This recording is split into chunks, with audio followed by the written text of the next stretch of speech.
RD coaching classes में आपका स्वागत है। आज हम अर्धवार्षिक एग्जाम के कुछ महत्वपूर्ण प्रश्नों की स्टडी करेंगे जो आपके आगामी परीक्षा के लिए के बिंदु से महत्वपूर्ण है। पहला है सही विकल्प चुनकर लिखिए। इसमें पहला क्वेश्चन है मौखिक संचार के लिए हमें किस प्रकार के शब्दों का प्रयोग करना चाहिए।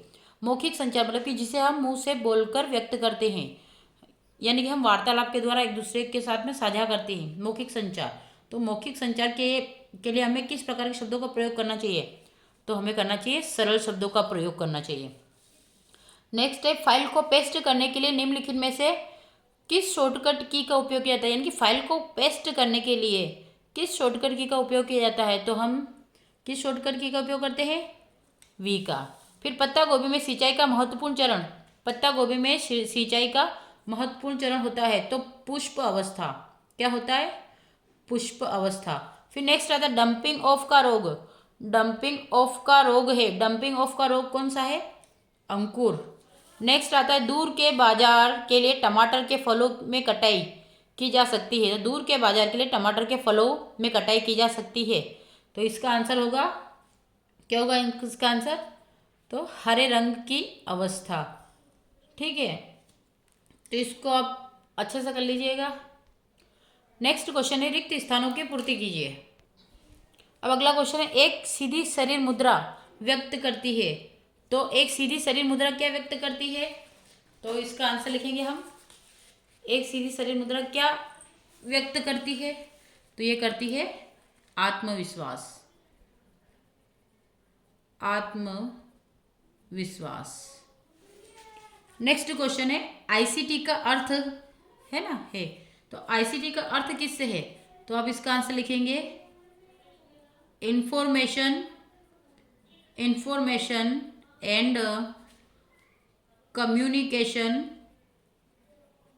कम्युनिकेशन टेक्नोलॉजी, है ना, टेक्नोलॉजी। तो क्या आ जाएगा, इंफॉर्मेशन एंड कम्युनिकेशन टेक्नोलॉजी से है। फिर नेक्स्ट है पौधों के जीवन के लिए पानी एक आवश्यक, तो पौधों के जीवन के लिए पानी क्या है, तो एक आवश्यक तत्व है, तत्व भी बोल सकते हैं, फिर क्या बोलेंगे, घटक है, एलिमेंट है। फिर नेक्स्ट आता है मिर्च का लीफ कर्ल के कारण होता है, तो किसके कारण होता है, वायरस के कारण होता है ना, किसके कारण होता है, वायरस के कारण होता है। तो मिर्च का लीफ कर्ल वायरस के कारण होता है। फिर नेक्स्ट क्वेश्चन आता है एक ही समय में एक दूसरे के बगल में दो या दो से अधिक फसल उगाने को कहा जाता है, तो एक ही समय में एक दूसरे के बगल में दो या दो से अधिक फसल उगाने को कहा जाता है, क्या कहा जाता है, मिश्रित खेती। क्या कहेंगे, मिश्रित खेती, मिश्रित खेती कहा जाता है। तो एक सीधी शरीर मुद्रा आत्मविश्वास व्यक्त करती है। आईसीटी का अर्थ है इंफॉर्मेशन एंड कम्युनिकेशन टेक्नोलॉजी से। पौधों के जीवन के लिए पानी एक आवश्यक घटक है। मिर्च का लीफ कर्ल वायरस के कारण होता है, और एक ही समय में एक दूसरे के बगल में दो या दो से अधिक फसल उगाने को कहा जाता है मिश्रित खेती। फिर नेक्स्ट बात करते हैं हम सही विकल्पों की। क्वेश्चन नंबर 3 है निम्नलिखित जोड़ियों का सही मिलान कर लिखिए। आपका पहला है हर्बिसाइड, तो हर्बिसाइड क्या होता है, सबसे पहले आपको ये देखना है कि हर्बिसाइड होता क्या है, तो हर्बिसाइड का प्रयोग कहाँ होता है, तो हर्बिसाइड जो होता है कहाँ पे होता है, इसका रसायन, है ना, हर्बिसाइड कहते हैं रसायन का उपयोग होता है, यानी कि हर्बिसाइड में रसायन का उपयोग होता है। फिर नेक्स्ट है आपका निकोटिन, निकोटिन क्या होता है, तो तंबाकू का पौधा, निकोटिन तंबाकू का पौधा। फिर एसिड की मात्रा, तो एसिड की मात्रा क्या होता है, परिपक्वता के साथ गिरना, एसिड की अधिक मात्रा से परिपक्वता के साथ गिर जाते हैं। फिर नेक्स्ट आता है एजाडिरेक्टिन यौगिक, एजाडिरेक्टिन यौगिक, तो एजाडिरेक्टिन यौगिक जो होता है वो क्या होता है, नीम। फिर नेक्स्ट क्वेश्चन है उच्चतम जल उपयोग दक्षता, उच्चतम जल उपयोग दक्षता, तो क्या आ जाएगा, ड्रिप सिस्टम, क्योंकि ड्रिप सिस्टम की तरफ बूंद बूंद करके गिरता है तो उच्चतम जल क्षमता दिखाता है। क्वेश्चन नंबर 4 है सत्य असत्य, सिंचाई पानी का केवल कृत्रिम अनुप्रयोग का एक अभ्यास है, क्या ये सत्य है, तो हाँ सत्य है कि सिंचाई पानी का केवल कृत्रिम अनुप्रयोग का एक अभ्यास है, तो ये क्या माना जाएगा, आपका सत्य माना जाएगा। अब इसका अर्थ भी देख लीजिए, क्योंकि पानी को इसके माध्यम से हम कृत्रिम रूप से पानी देते हैं ना, यानी कि फसलों को हम कृत्रिम रूप से पानी देते हैं इसलिए। फिर आता है द्विवार्षिक खरपतवार 2 वर्ष से अधिक समय में अपना जीवन चक्र पूर्ण कर लेते हैं। तो ये क्या हो जाएगा, आपका असत्य हो जाएगा, क्योंकि द्विवार्षिक खरपतवार 2 वर्ष में इतना समय जीवन व्यतीत नहीं कर सकते। तो क्या बोलेंगे, अगर इसकी आगत क्या लिखेंगे कि द्विवार्षिक खरपतवार 2 वर्षों में जीवन चक्र पूरा करते हैं, उसे अधिक नहीं करते। उसने बोला उससे अधिक कर सकते हैं। फिर नेक्स्ट क्वेश्चन है, डोडर एक परजीवी खरपतवार है, तो सत्य है। डोडर एक यानी कि कुस्कुटा एक परजीवी खरपतवार है, तो कुस्कुटा अन्य पौधों पर निर्भर रहने वाला परजीवी खरपतवार होता है। फिर नेक्स्ट पूछा गया आपका क्लाइमेक्टरिक सब्जियों का उदाहरण टमाटर और खरबूज है। क्लाइमेट्रिक सब्जियों का उदाहरण टमाटर और खरबूज है, तो क्या ये सत्य है? तो हाँ, क्या होगा, ये सत्य है। क्यों है? क्योंकि टमाटर खरबूज दोनों क्लाइमेट्रिक फसल सब्जियां है, तो कटाई के बाद भी पकते रहते हैं। फिर नेक्स्ट आता है, फेरामोन ट्रैप केवल मादा कीटों को आकर्षित करता है। असत्य। फेरामोन ट्रैप नर कीटों को आकर्षित करता है ताकि प्रजनन नियंत्रित किया जा सके। तो फेरोमोन ट्रैप क्या करता है, केवल नर कीटों को आकर्षित करता है, न कि मादा कीटों को आकर्षित करता है, इसलिए भी क्या होगा, असत्य होगा। अब हम इन क्वेश्चंस की स्टडी करेंगे। क्वेश्चन नंबर 5 से जो आपके शॉर्ट आंसर टाइप क्वेश्चन है, लघुत्तरीय प्रश्न यानी स्वप्रेरणा का अर्थ क्या है, स्थायी विकास की परिभाषा, तो इसको हम कंप्यूटर के माध्यम से समझेंगे। तो आप मेरे साथ बने रहे। ये सारे क्वेश्चन है, हम 5 से लेकर 20 तक के सारे प्रश्नों की स्टडी करेंगे। तो आप लेक्चर के अंत तक मेरे साथ बने रहे ताकि आपको सबके आंसर यहीं पर प्राप्त हो जाए। अब हम क्वेश्चन नंबर 5 से इसकी स्टडी करते हैं। ठीक है, क्वेश्चन नंबर 5 क्या है आपका? क्वेश्चन नंबर 5 क्या है? स्वप्रेरणा का अर्थ लिखिए। क्या है क्वेश्चन नंबर 5? स्वप्रेरणा का अर्थ लिखिए। तो स्वप्रेरणा के अर्थ से समझते हैं स्वप्रेरणा होता क्या है।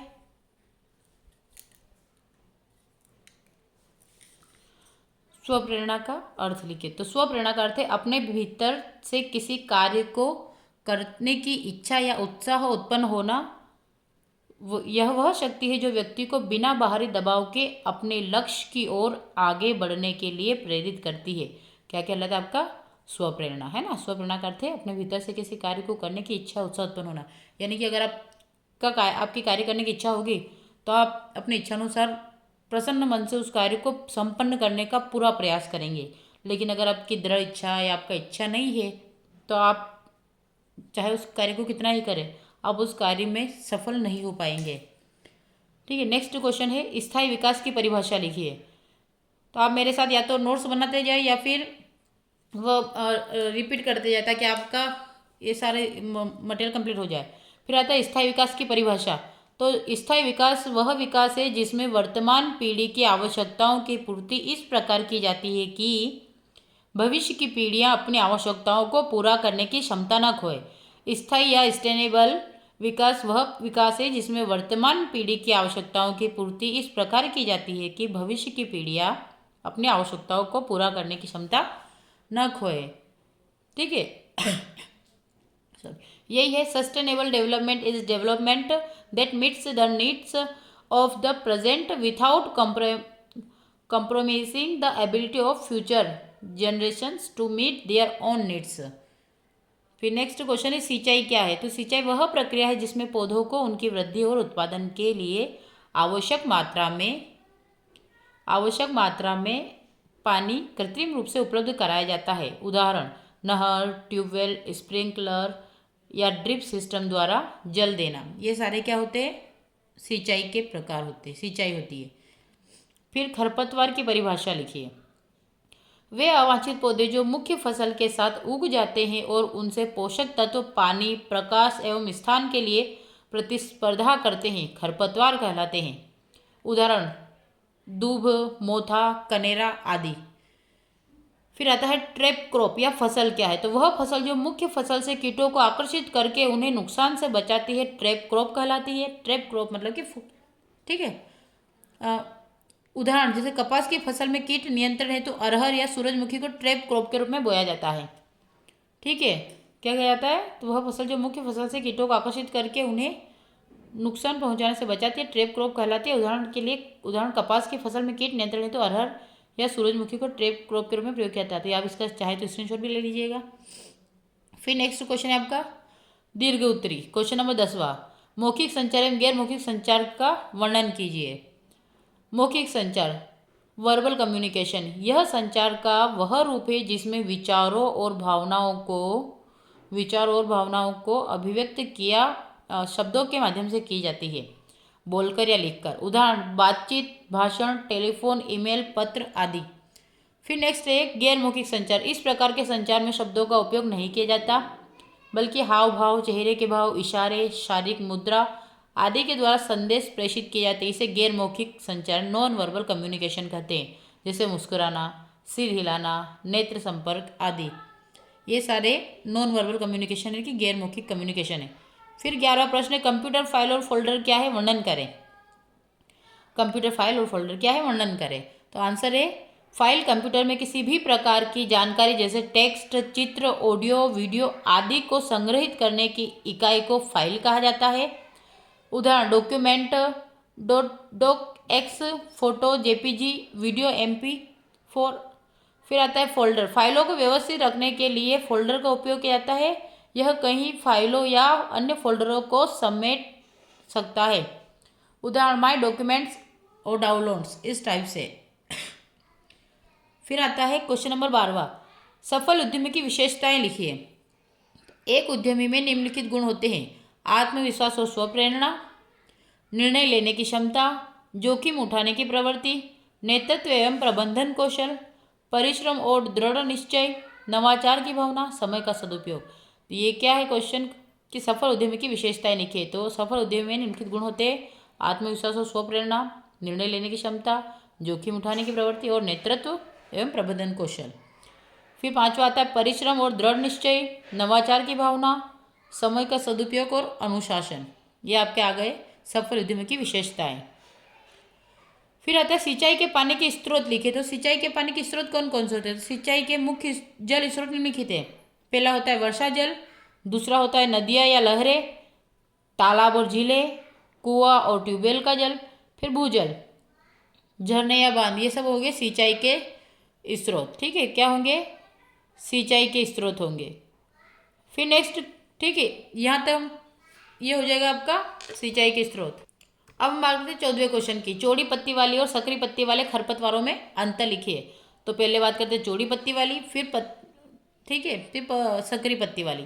तो चौड़ी पत्ती सबसे पहले क्रमांक पहला है पत्तियों के माध्यम से तो चौड़ी पत्ती वाले खरपतवार में क्या हो जाएगा कि चौड़ी एवं नसों का जालदार रूप होता है, चौड़ी एवं नसों का जालदार रूप होता है। और सकरी वाले खरपतवार में क्या होता है, पतली एवं समांतर नसें होती है।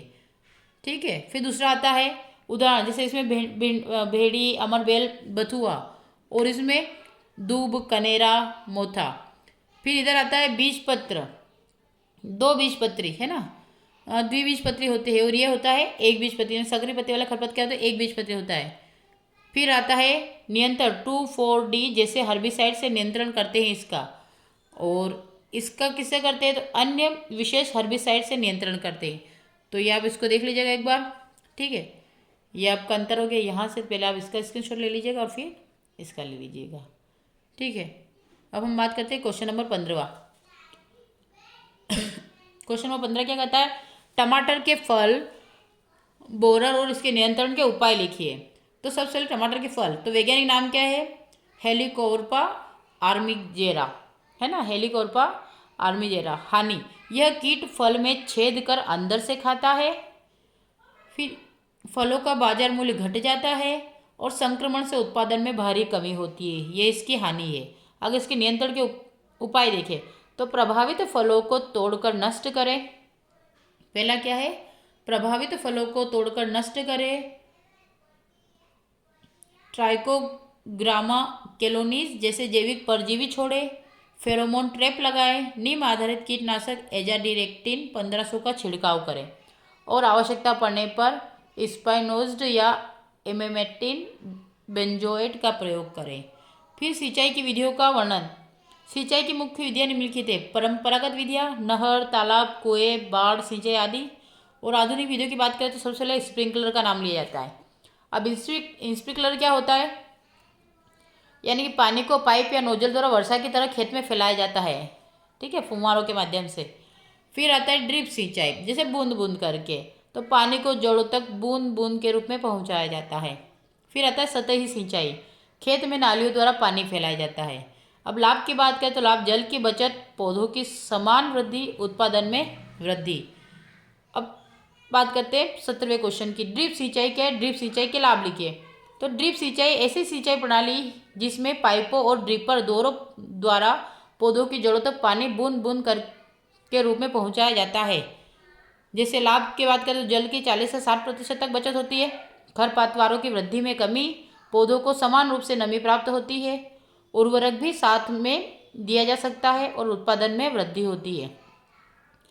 फिर नेक्स्ट क्वेश्चन आता है सब्जी फलों में खरपतवार नियंत्रण की विधियां लिखिए। तो खरपतवार नियंत्रण की मुख्य विधियां, पहला आएगा यांत्रिक विधि, हाथ से निराई, खुरपी या हल द्वारा, यांत्रिक विधि। फिर सांस्कृतिक विधि यानी कल्चरल मेथड, फल चक्र है ना, फसल चक्र, उचित बुआई समय और मल्चिंग।